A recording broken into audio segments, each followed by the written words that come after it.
Great.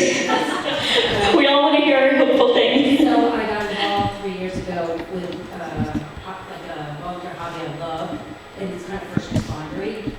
And I knew that I was probably in the vast minority. And we didn't talk about politics for a long, long time. It's a lot of people, and it's mostly men. And I'm a lesbian. And I think with the exception of maybe 2 people, they're not in the 5%. And I guess my personal opinion is just lock those 2 sides off. Because then you've got the whole middle to deal with, and I think that some people really are never going to change or be receptive. But it's been really interesting after a year or so, I would start to say my life. And I knew like the minute I said it. But the reception was amazing. And it was like good-hearted and like relatively ignorant with like lots and lots of questions. But the intent was, you're welcome here. And even the people of my generation or a little younger, like they were like my 2 really good guy friends. They were like never really knew anyone who was lesbian. And it was a really heartening experience. And then like weirdly one time I was hanging out, there's a lot of hanging out that happens. And all 3 of us were into fermenting, and then like all 3 of us were like serious liberals. And it was amazing, like, oh my gosh, there's 3 people here, like, it was just us 3. But the amazing thing about being part of it was that I'm sure there's people stayed away from serious third rail topics because there's this ethos of getting along. But then I was able to have some minor conversations. Someone who I really have a lot of respect for, it's an older woman who's been doing this since there were like no women. And she said, split it. Well, she used the term illegal, so like that just tells you. And, I just listened to her, and then I was like, well, when my father was really ill and he had Parkinson's, these 2 women who really saved my mother's lives were, immigrants, and I don't know who would have taken those jobs if it wasn't for them, so I guess I'd have a different perspective. And it was a really, like you can get little pieces in, I guess I want to say, but I think that there are so many more people in the 85% that are actually receptive if you have, like we have a common hobby, all of us, that we all love. And that if you, and maybe this is my experience as a long-term out lesbian, I never leave with that. It's like a year and you're going to find that out. And I don't know, I think that there are, and I live in a complete bubble. I work for the EPA, I go here in Montclair. And I'm lesbian. And it was really, really refreshing to be, and some of the perspectives I agree with, and some I don't understand, but everyone went in, like, it just gave me a lot of hope. It gave me a lot of hope. Like, we don't agree on this. And one of my favorite guys of all times, when he said, I just don't know what to do. It's like Trump or Biden, and I just don't know what to do. And I was thinking, like, that's a conversation to be had. So I do think that if we step outside our bubble, that sometimes we can be pleasantly surprised. I love that so much. I love that you were courageous in sharing yourself and opening yourself up to them, and it takes trust to do that.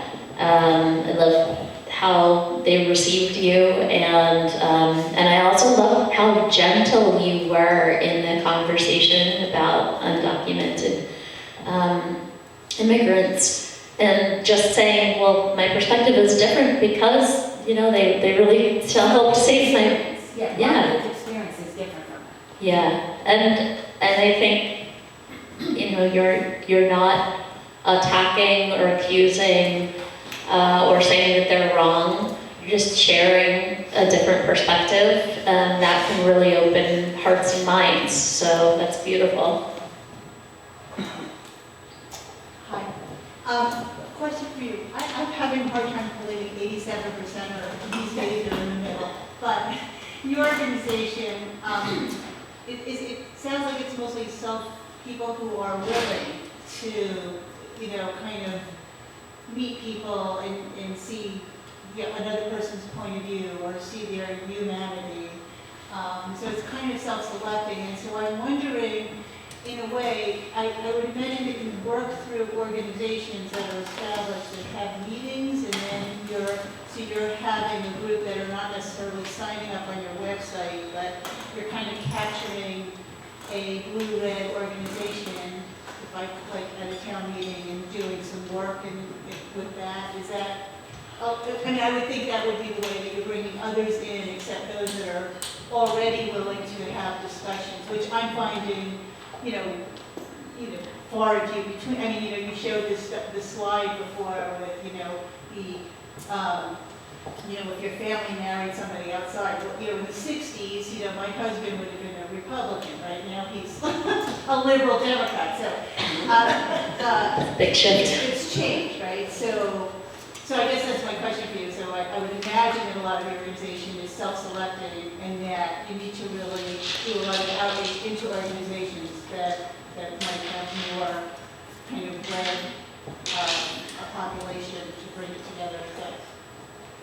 Yeah, that's very fair. And then I think, self-selecting certainly in coming to Braver Angels, there are a lot of, so our partner organizations, we see a lot of partner organizations, civic organizations, the faith community, that are experiencing friction within their own congregations and communities, and want to host a workshop or a dialogue or skills training, etc., so that they have better ways of connecting with that. And that can be very blended. That can be very blue, red.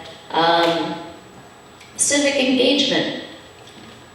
I think we can see, outside of Braver Angels, there is definitely a lot of civic engagement among both blue and red. So whether you're talking about faith communities or local Kiwanis Club organizations, and even down to a lot of times it can be city councils, school boards, etc. Those run the spectrum. So I don't think we can really say that one side or the other is more civically engaged. And a lot of our partnerships are in that realm of civic engagement. But I think it's probably true that a lot of people who independently come to Braver Angels, I wish I had the numbers on the SKU for you. I don't think the SKU is that substantial, though I know it does skew slightly toward the blue side, which, when we look at our lawmakers and the dialogue around that right now isn't entirely surprising. But more, I see a lot of crossover. I have, just on a personal note, I have a very good friend from college who we came up, we were in theater together. So we came up through performing arts. We're on very different ends of the spectrum. But both, I went to law school, she's in DC and has served in administrations and in politics. But it was always really comforting for me to know that she was there, even when she was representing the other side. And I think we're seeing a lot of these crossover organizations right now, like the Lincoln Project, and people who are, still affiliate with a party, but aren't ascribing to certain parts of that party. So it's an interesting time. I just had a quick question. If you take one or two, given the after mine, we one or two more burning questions. But I'm assuming all this relates to adult participation. Is there any, because there was a question about a young adult, and since a lot of young adults are being very engaged right now, are there any outreach or programs for young adults? Yes, so we do, and what a week to ask this. I'm not quite sure where we're at on that this week in terms of on-campus activity. We do have braver campuses type of, we've definitely done a lot of outreach. college level, I don't have kind of currently, and we need a lot of dialogue on campuses right now, obviously. I'm sure we all have our thoughts about how the last couple of weeks have been administered and what could have been done better. But certainly we need a lot of coming together in dialogue, whatever end of the spectrum you are on what's happening. I don't think anybody wants to see any vandalism or violence or people feeling unsafe on campuses, so. And everybody wants people to be able to have their First Amendment rights, right? So it's a complicated time. I just wanted to make a comment about, you were saying earlier that you should try to understand the other side's perspective, which I 100% agree with. And I tried to do that a few years ago. I thought, okay, if I'm going to critique the other side, I really should know where they're coming from. So I watched a different news outlet, and I lasted maybe 5 minutes and I had to turn it off. But my point, my bigger point is it's almost as if no matter who you speak with, everybody's coming from their own perspective within the US and politics. Almost seems to me that you should really be asking maybe someone who comes from Western Samoa or something, way the other side of the earth, and say, read this. What do you think? Because then you get somebody who's like completely neutral. Yeah, it's a great point. We can definitely see, and I think especially when you change the media source, it's very easy to point out where the propaganda is, right? And I don't know if anybody has had the experience of watching their customary news sources, and I might agree with 90%, but then saying, oh, this might be a spot where there's a little bit of propaganda on my side too. Anybody have that experience? Right, and it's never, we're not going to overlap in what that 10% is that we think, oh, this has gone a little bit far and I don't think this coverage is fair. They didn't interview the other person or whatever it is. So, but then, yeah, when you flip the channel, it's easy to, it's like, okay, this is 90% propaganda, maybe there's 10% truth. So I think that it is a challenge too. But I think the idea is not to say these things are equivalent and I have to believe this. I think the idea is kind of to expand our mind and understand what is the other person hearing, what's the news source that they're being introduced to, how are we so far apart on these issues? I think facts are facts, but if you're being presented an entirely different set of facts that leans toward propaganda in my mind, I should probably get to know that even if I still think it's propaganda. I kind of need a sense of what are people being told in this country and where does the truth lie? I just wanted to follow up to that question. There's a website called All Sides, and it gives you a rating of news reports, and it says whether it leans left, center, right. And I found it to be very helpful to try to kind of cut through the noise, because it is true that we can clearly see when you look at someone else's news how that's so not true, but we don't often see the biases in the news sources that we are, very faithful to. I read the New York Times my whole life, and I sometimes don't see the bias in it sometimes, and this has really helped me see that.